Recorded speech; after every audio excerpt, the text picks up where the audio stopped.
સુરતના કરચોલિયા ગામે મોટી બબાલ થઈ હતી। સગીર બાળકીને છેડતીને લઈ આ મામલામાં મોટી બબાલ થઈ હતી।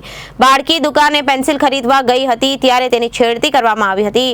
પોલીસ ફરિયાદ ન લેતા ગ્રામજનોએ વિફર્યા હતા અને ગ્રામજનોને દુકાનમાં તોડફોડ કરી હતી અને દુકાનને સળગાવી બબાલ કરી હતી।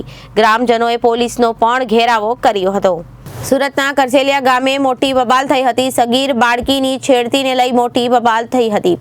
બાળકી દુકાને પેન્સિલ લેવા ગઈ હતી ત્યારે તેની છેડતી કરાઈ હતી। પોલીસ ફરિયાદ લઈ લેતા પોલીસે ફરિયાદ ન લેતા ગ્રામજનોમાં રોષ ફેલાયો હતો અને ગ્રામજનો વિફર્યા હતા। ગ્રામજનોનો મોટો તોડો ભેગો થઈ ગયો હતો। ગ્રામજનોએ દુકાન સળગાવી તેને અંદર તોડફોડ કરી હતી। ગ્રામજનોએ પોલીસનો પણ ઘેરાવો કર્યો હતો। આદિવાસી સમાજની બાળકીની છેડતી થતા ગામમાં ભરેલી અગ્નિ જેવો માહોલ જોવા મળ્યો હતો।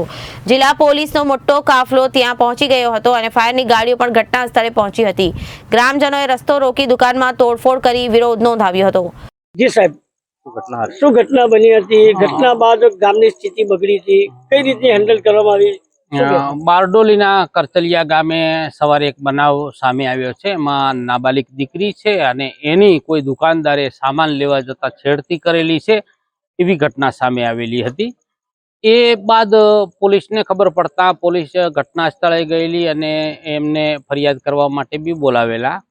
પણ મીનવાઇલ ગામ લોકોને સ્વાભાવિક છે કે નાબાલિક દીકરી હતી એટલે રોષ થયેલો અને એમાં ગામ લોકો ભેગા થઈ ગયેલા ટોળું અને ગામ લોકોએ દુકાનદારનો થોડો ઘણો દુકાનમાંથી સામાન કાઢી એક ટેબલ કાઢી અને દુકાનની બારે ટેબલને સળગાવવાની કોશિશ કરી। ટેબલ સળગાવેલું પણ પોલીસ આવી ગયેલી, પૂરતો પોલીસ બંદોબસ્ત થયો અને ગામવાળાનો રોષ હતો એમાં પોલીસે ગામવાળાઓને સમજાવેલ કે ભાઈ ખરેખર આરોપી છે એ અટક કરી લીધેલ છે, લોકલ ક્રાઇમ બ્રાન્ચે અટક કરેલ છે અને પછી ગામવાળાઓને ખબર પડતા કે નહીં પોલીસે આરોપી બી અટક કરી લીધેલ છે અને પૂરતો બંદોબસ્ત છે। એટલે હાલ માહોલ શાંતિનો છે। ગામ લોકો અત્યારે શાંતિમાં છે।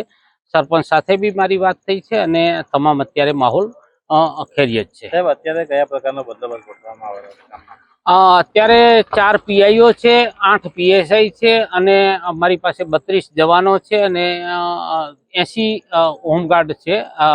તમામ ગામમાં બંદોબસ્ત ગોઠવી દીધેલો છે અને આ બાબતે કોઈ રોષ ન થાય તે બાબતે અમે આગેવાનો બી બોલાવેલા છે અને એમની સાથે પણ હું મીટિંગ કરવાનો છું। Bureau report, Janadesh news.